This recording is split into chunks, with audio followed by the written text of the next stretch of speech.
for a special episode of Lit Sports Online. This week we got extensive coverage of a rivalry game happening on Christmas Day. It's the Baltimore Ravens versus the Pittsburgh Steelers.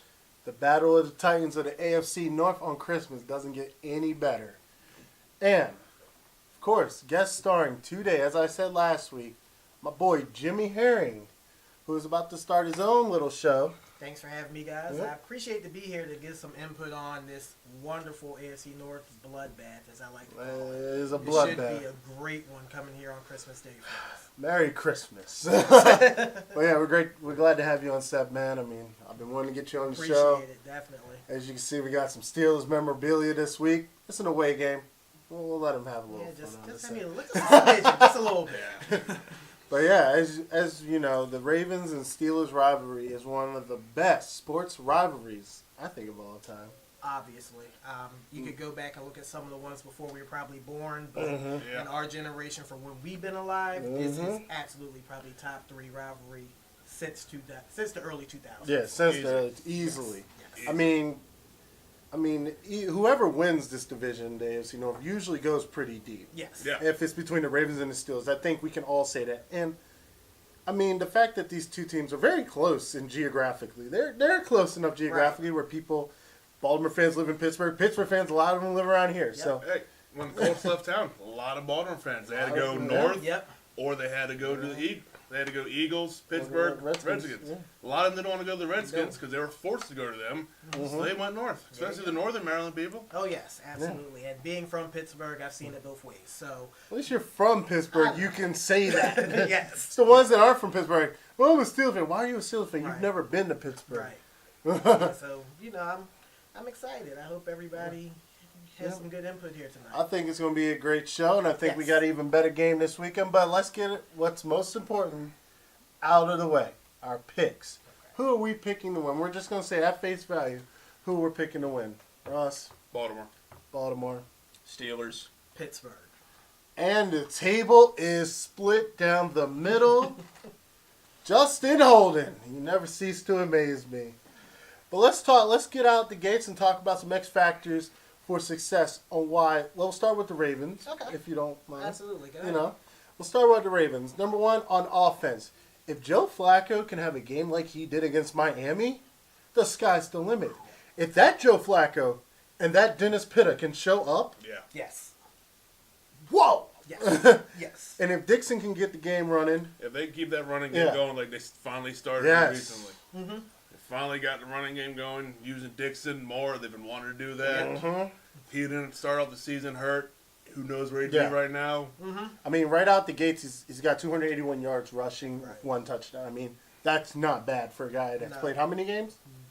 Not enough to even matter. Not even enough to matter. And I will add in as well, another X factor could be Mike Wallace. Yeah. We've experienced Mike Wallace. I've had him on my team. Loved him while he was here because he's an absolute And burner. we're loving him, too, at 963 yards for 4 touchdowns. He's the lead receiver. Loving him. Joe Flacco was like, if I could wing it down the field 50, 60 but yards. that's the tricky part. There. Joe Flacco has to show up. His touchdown to interception ratio, 19 touchdowns for 13 interceptions. For a elite quarterback, I'm not happy about that. For how much he's getting paid, I'm not happy about that. Flacco was 5th in completion attempts, but 25th in quarterback rating. Right. Something's wrong there. Yeah. Well, to jump in about Flacco, the guy specializes as more of a strong-arm quarterback. Yet it seems like every time the Ravens or their offensive coordinators picking these dink and dunk kind of offenses, look, you got to allow this guy to do what he's capable of doing and push the ball down the field. Yeah. Like you said, Mike Wallace is a factor, but I'd like to see more of the deep ball from Joe. Until then, he just looks like a game manager quarterback, like an Alex Smith, and that's not what he's supposed to be. Yeah, I mean, this is definitely a guy that's nowhere, that's way above Alex Smith. Yes. I mean, we're talking about a Super Bowl MVP. Oh, yeah. That was a great year. And if you can talk about that playoff run that he had. 11 touchdowns, 0 interceptions. Almost every single season he's started, he's been in the playoffs. Period. Yeah, I mean, that's saying a lot about a quarterback, but this season, I don't know what maybe it's him coming off injury. And I will put it up to that. And like I said, we shouldn't necessarily cast him to the dogs off of one bad season. No. Maybe if next year he doesn't show up, then I'll cast him to the dogs. And also had to change offense coordinators midseason. Yes, he went to his quarterback coach, but it's still a big change for him. Still a different philosophy. Yes. But I'm telling you, the key to success on the offensive side, Pitta, Mike Wallace, and Joe Flacco, and Steve Smith can be on the same page, I have no doubt. Yeah. Whoa! Another key, balance. Yes. Balance. They did it against the Eagles finally. Mm-hmm. They've had games where they had 45 passes and 8 rushes. Yes. Yeah. 7 of those rushes in the first half. Mm-hmm. You can't put Flacco back there like that. No. He's not that type of quarterback. I'm not gonna lie, and nothing against our line. Not the most confident for line so you need that balance. You need to mix it up. I mean, recently we finally had a consistent offensive line that stayed together. I mean, Yonda making a big move over to the other guard, helping him. He's hurt. His one shoulder's hurt, so he's better on that side. Consistently, finally, everyone's staying healthy, staying together. Rick Wagner, finally, he's coming into his own. Got Stanley. He's top draft pick. He's holding down that side. He's a stud. Yeah. He's a stud. Solid. Solid.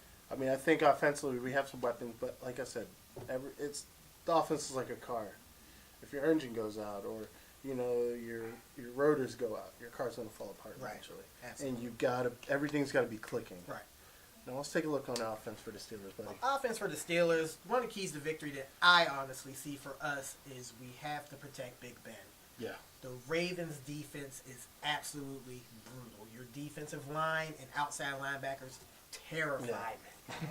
Elvis Dumerville, a little older, coming off injury, still productive. Terrell Suggs, he feasts off of Ben Roethlisberger. He loves to cream Ben Roethlisberger. But my big key on the defense for you guys, who I think we should stop or really have to get up on, is Brandon Williams. He is a cog in the middle of that line. He demands a double team. And the issue that I know he's going to run into, he'll probably be playing on the side with our stud guard, David DeCastro. David DeCastro, right now, he's playing very well. But he has amassed 14 penalties so far this year. Majority of them holding because he gets beat. And Brandon Williams is probably going to eat off of playing on that side of the line. So we have to protect Big Ben. Another key that I wrote down as well, and I have on my notes, Big Ben's healthy this game. The last game he came out with surgery 2 weeks removed. And he came on late in the fourth quarter. Big Ben healthy is terrifying. Big Ben is healthy, and that's one of the major keys that I see as well. And also my last one that I have noted as well, we know Antonio Brown's going to get his catches. Yeah. We need somebody outside of Antonio Brown because we know if Jimmy Smith is healthy and plays, that's locked down half of the field. Yeah. And we really have not had a second receiver arise since Martavis Brown has been suspended. So the most impressive thing about it is you guys have been doing good, and you're looking at a playoff spot with just one receiver. Just one receiver. I say one and a half. That's how scary Big Ben is and Antonio Brown are. Yes. That's the scariness of the Steelers. Like, I've been watching Steelers games since I was little. Since I was a young man myself. And you can never count Big Ben out. No. I mean, this man has done things. That man, what is he, like 270, 6'5"? I don't know, some goofy size. But he will literally get out of the pocket where most big quarterbacks should not be and launch it down the field for a touchdown. Yep. So whether or not you have to contain Big Ben, I think honestly, number one, your key to success is a healthy Ben. Yes. Healthy. That's the X factor for me. Yeah. I mean, well, what does the guy do best, right? What he's known for doing best, no other quarterback does nearly as well, is shake tackles in the backfield. Yeah. People go for the sack, they miss, and he extends the play. Yeah. That's what he does. And so if I'm the Ravens and I'm game planning, I mean, again, these teams know each other. They've played each other so many times, so they kind of know what they're going to do. But I would just be telling the guys defensively, like, look, don't be trying to go for these huge highlight reel hits on him. Just get him down. Yeah. Grab him by the legs, whatever you got to do. Just hold pull on. him down. Hold on. Don't let him shake the tackle. Yeah. I mean, that leads me into the next part, our X factor on defense. It has to be pressure. Terrell Suggs, you cannot arm tackle this game. They're on the defense. I don't care who's out there. No one can arm tackle. No. That's the thing of the past. And, as someone that played football, like, I remember our coaches just yell at us all day about arm tackles. Oh, arm tackling, what are you doing there? Right. Like, they're going to run right through you, especially someone as big as Big Ben, who is as big as half your D linemen. Right. Yeah. You're looking at a quarterback, and Cam Newton is the same exact way. A quarterback that's as big as most linebackers, if not bigger. Yes. You cannot arm tackle. And if you don't wrap him up in the backfield, he's either going to run on you or he's going to launch the ball 70 yards down the field because he has that arm And strength. another thing I bring up as well, now he has a reliable check down in Le'Veon Bell. So if you do arm tackle him or do get right close to him, Le'Veon Bell is only about 3 or 4 feet away. I do believe with the defense, Yes. our greatest strength, if we can stop the pass and force you guys to run, I think that's where the Ravens might be able to win. That will be the win. Yeah. The reason why I say that, your run defense is incredible. Yeah. You know, back to my thing about Brandon Williams. That's all you need, and you get Orr. Orr has, Mosley. Orr is out here with 124 tackles. An undrafted linebacker, 124 tackles. C.J. Mosley, no slouch of his own, No. 72 tackles of his own. And then you have Eric Weddle. Yes. My boy Eric, 81 tackles. And he tackles behind the line. You Yes, saw he him does. against He the will Eagles. kill you behind He the comes on, line. He gets quick around that edge and runs straight down Yes, the line he and will. just jumps on. And then The bearded dragon is not afraid to kill no. you. and in C.J. Mosley's coverage ability. Yeah. You know, I think he has 3 or 4 interceptions this year. Mhm. I mean, he's dropping in the coverage. He could take the tight end out of the game for you. He could pretty much might be able to take Le'Veon Bell out of the flat Yeah. for you.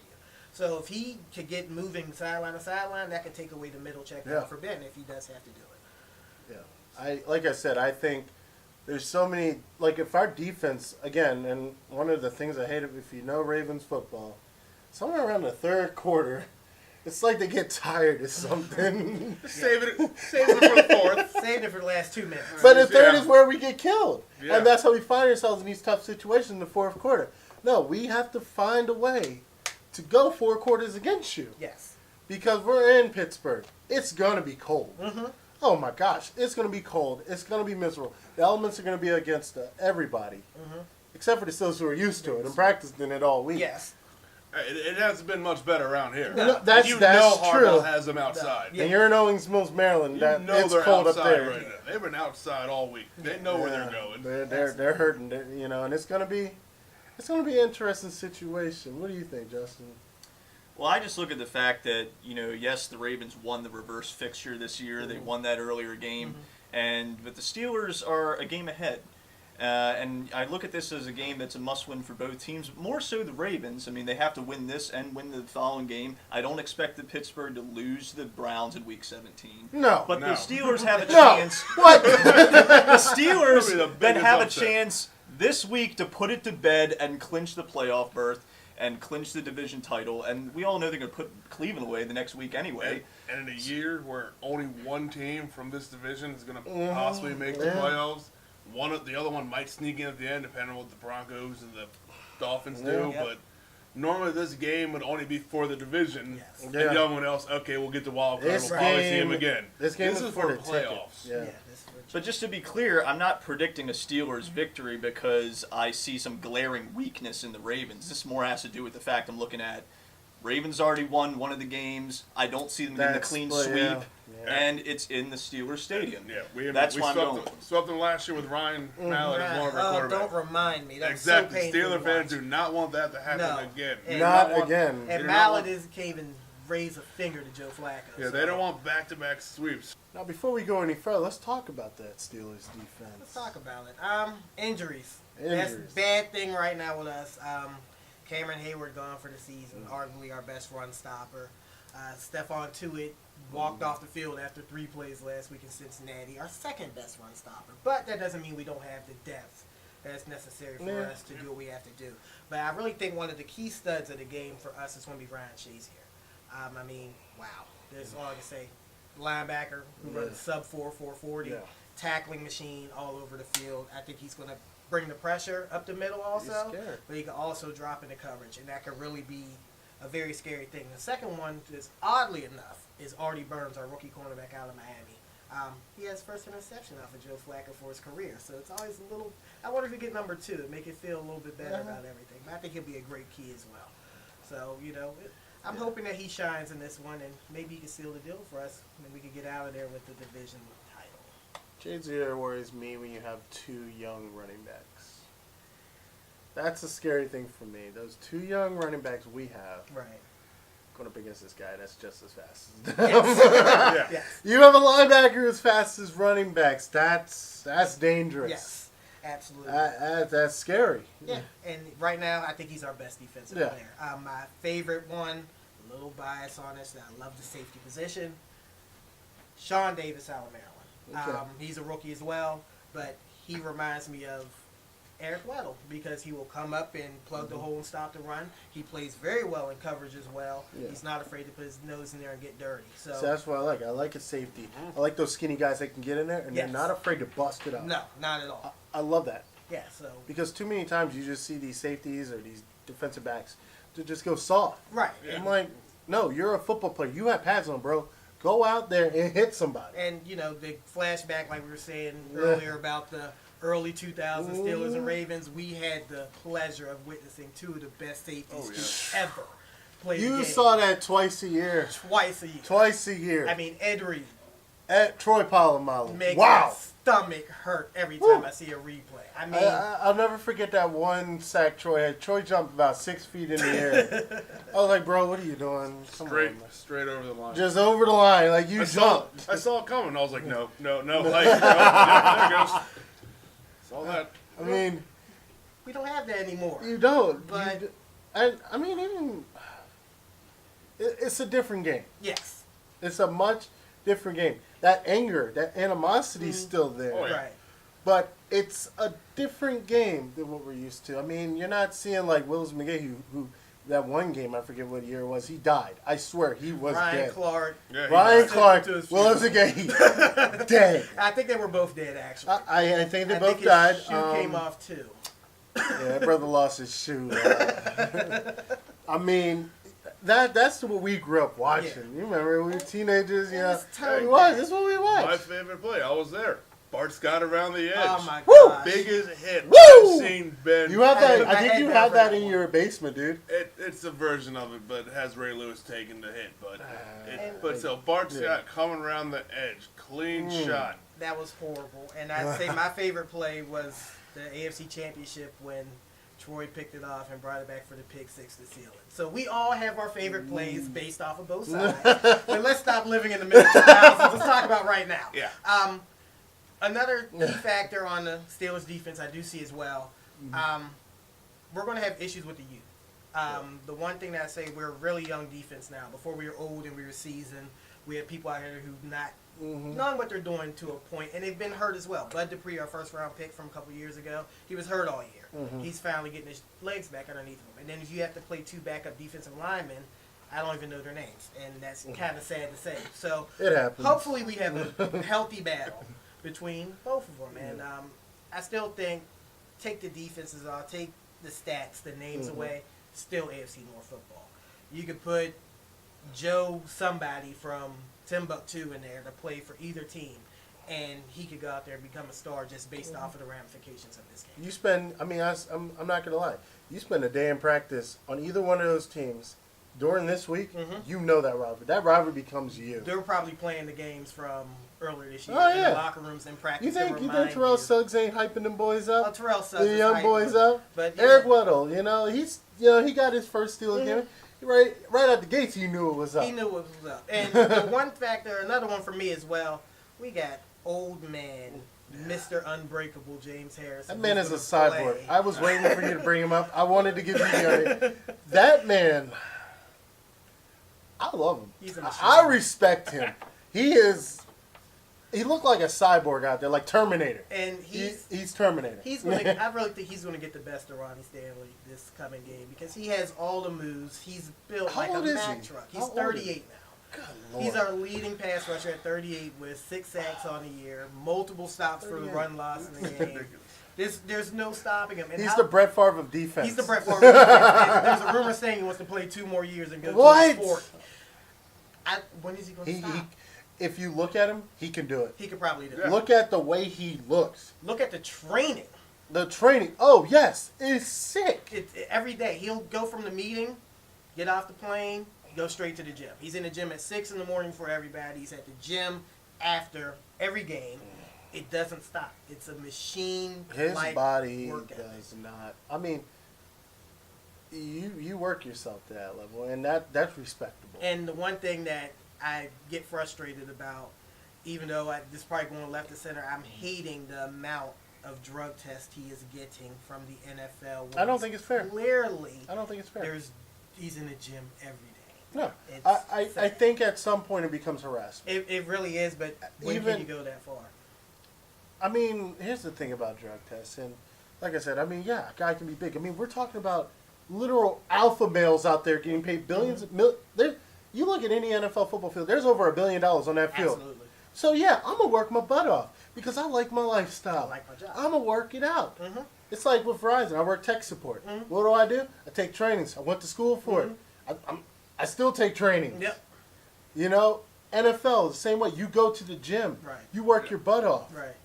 And that's what James Harrison's doing. That's what he's been doing. Well, there's one other thing he's doing that I don't know if you guys are aware of, but James Harrison is big into acupuncture. Yes. And he actually has like the record for most needles being stuck in him out of any football player. I think it was 300 needles in one sitting. So that may have something to do with why he's looking to go till 40. Yeah, maybe that's helping. In the acupuncture, I read the article. The lady said James Harrison's muscles are so dense. When she sticks the needles in them, they're bending and breaking. Oh my gosh. So the training is just there. There's nothing else going on there. That man's built like a truck. Let me just say, we have two freakish pass rushers in Terrell Suggs and James Harrison. Yes. Comparable. Torn bicep. Comparable. Oh, the toughness. The torn bicep. You're out there playing football with torn bicep. Terrell Suggs. I dislike Terrell Suggs. Hate is a strong word. I'm not going to say it. The man's pass rush moves. He has a book. I call it a book. Mm-hmm. And he will, depending on who he's going up against, he'll switch it on. His first step is incredible. His bull rush is incredible. Mm-hmm. His swim move is incredible. There's no stopping him. When I see him coming around the right side, playing against that left tackle, no matter who it is, it could be Joe Thomas, who's a premier left tackle in the NFL. It could be who we have in Alejandro Villanueva, who's just up and coming. He's going to beat him. It doesn't matter. And if he's healthy, if that bicep or tricep, whichever's torn, is not bothering him enough, I look for him to get on Ben about twice coming Sunday. Regardless of the outcome, he's going to get the Ben twice. It doesn't matter to me. He healthy, unhealthy, he knows what's at stake. He's been here for 11, 12 years now. Sometimes, you got to put the body and the pain aside and go for what you want. And I'll flip back the offense for you guys with Steve Smith. Another ageless wonder at 37 years old. How? Again, Yeah, how? how? And, perfect route runner. And I mean, this is a guy going up, catching balls, crap talking to the young guys. He will tell somebody to ice up and mow my lawn. The kids are 22 and can't keep up with him. No. Young boys can't keep up. No, and I look up to Steve Smith as a role model because there's always the quotables that we had playing football on the field. Oh, no. The favorite one of mine. If you see this face, you know I scored. We know that from Carolina. When he came to Baltimore, it took him a year to get comfortable. Him and Flacco have a great rapport. That's a safety blanket. And he doesn't have to go deep. Steve Smith can run a 5-yard hitch, stiff arm 2 people, it's 80 yards to the house. He definitely, I dare say it, he definitely filled that void that was left by Anquan Bolden. Yes. Absolutely. That route runner, Totally. short to midfield, that we were missing. And, Hurting. and then you have 2 speedsters with Mike Wallace and Yeah. Rashard Perryman. You need Steve Smith to work the You middle. If do. he can play in the slot and have the 2 guys on the outside stretch it, you'll eat us up all Yeah. day. Our cornerbacks are questionable in Pittsburgh. We have some up-and-comers, but there's no stopping At the Steve end of the Smith. day, I think, it's going to come down. Joe Flacco. What quarterback is going to show I up? was going to bring that up as well. What quarterback is going to Are we show going up? to get playoff Flacco? Or are we going to get the last Joe? week Flacco? Yeah.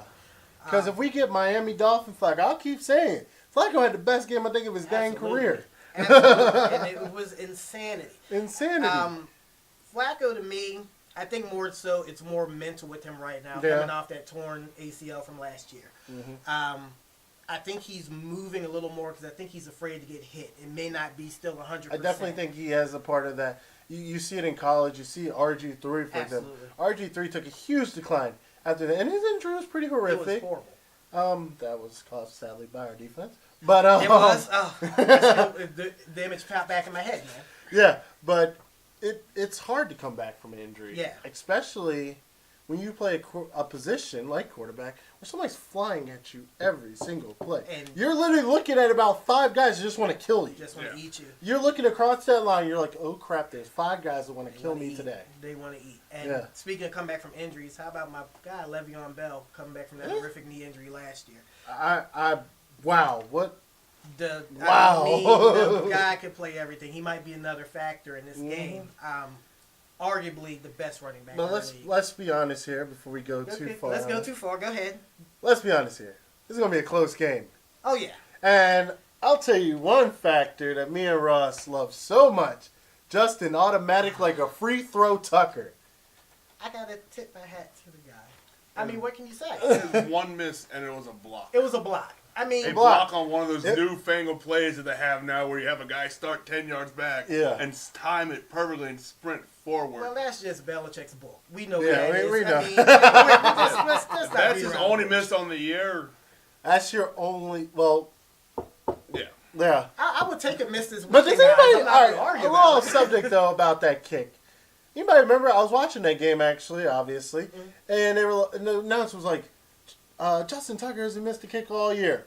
Boom. Oh, I've been saying that for the past 3 weeks before that game. They kept saying, like, shut up. Shut up. Just stop talking. Well, announcers, I'm going to say this. If you see this, I'm more than glad for you to jinx it for us. I will take 2 or 3 Justin Tucker misses. But all jokes aside, I mean, best kicker in the league, hands down. Best kicker. Automatic from 50 yards plus. It's always down the middle. There's never any question when it comes off his foot that it's going to be made at all. You could just turn off the TV, Tucker's kicking, I'm going to switch it to the next game. We know he's going to make it. But my thing with this game is we need to keep the game away from Justin Tucker. If we keep you guys out of field goal range, we'll have a chance. But Tucker gets to the 40-yard line, he's going to nail 55-yarders and respectfully dab. And he kicks 50s like they're 30s. Yeah. It's just no and that's the scary thing about Justin Tucker is that he can kick a 50-yarder like a 30. Yeah. And you need that in Heinz Field. You need that. And the open end. Oh, the open end? I was going to bring that up. And he's the only one that's nailed every kick through the open end, period. It doesn't matter where he kicks, the weather, the wind, he's going to make it. Even when we had Stover, most accurate kicker. Anybody know what the weather's going to be like this weekend? The weather, I checked it for us, actually, supposed to be rather nice. Okay, on good. Sunday, I heard for us in Baltimore, it's going to be 55 degrees, 40% chance of rain. Pittsburgh probably be 20 degrees colder, just from being based off the mountains and the winds coming off them 3 rivers into the end of the stadium. Those 3 rivers are literally. They're gonna make the game for that part brutal. But even with that, you can put Justin Tucker in a blizzard. He's gonna kick it. But not to defer away from my own kicker, my guy Chris Boswell last week nailed 6 for 6 on field goals, all from 40 yards. The fact you guys needed 6 for 6, that's pretty sad. It was a pretty brutal game. I watched it from the beginning, and the crying Jordan face was on me rather quickly. But, you know. Hey, we've been in that situation before. We're always in. I mean, you could always be in it, but I really see that the kickers aren't going to be needed for this game. And honestly, it could come down to a 3-point game. That's been the normal for us for the past It always is. Years. Always. 90% of the time. 90% of the time. If there's a blowout, I'll be really confused, honestly. The last blowout I witnessed was probably 2007 when we won 35-3 in Pittsburgh, and then you guys came back another year later and blew our doors off 38-7 in M&T Bank Stadium. So the possibilities there. Do I see it happening with what's on the line? Absolutely not. No. This is literally going to be the toughest game for each team. And we know what's at stake. I don't care that Dallas won New Year's Day or that we lost to Dallas. No. I don't care about that. I don't care that we hung with the Patriots and lost at the end. I don't care about that. No. This game right here, it's 0-0. It's 0-0. You're 0-0 in this game. To every Ravens fan, every Steelers fan, to every player on that team. This is 0-0. Right. We don't care about what happened, especially now what we know is on the line. Absolutely. And I'm going to close it on this. Okay. It's 0-0. It's 0-0. Who's going to win? I want the Ravens. This man wants the Ravens. You two want the Steelers. For whatever reason, you want the Steelers. Not that I want them. I just think they're winning. Yeah, that's true. That's true. Just think Predictions are predictions. Flip a coin. It could go either way. But at the end of the day, no one can take away from how powerful this rivalry has been in NFL history, and it's easily a primetime game every year. Doesn't matter. It's going to be a great game, brother. I can't wait. And I am excited to watch it. I can't wait. I can't wait. And, again, thanks for having me on here, guys. Of course. Appreciate it. So that'll do it for this week's episode. Make sure to tune in for our predictions video this week as well, where we're recapping or previewing the Week 16. I'm Justin. This is Jimmy, Gerald, Ross. And don't forget, of course, to like and subscribe. Follow us on Twitter, Snapchat, all over social media. Like our Facebook page. And tune in next week for another episode of Lit Sports Online. Take care.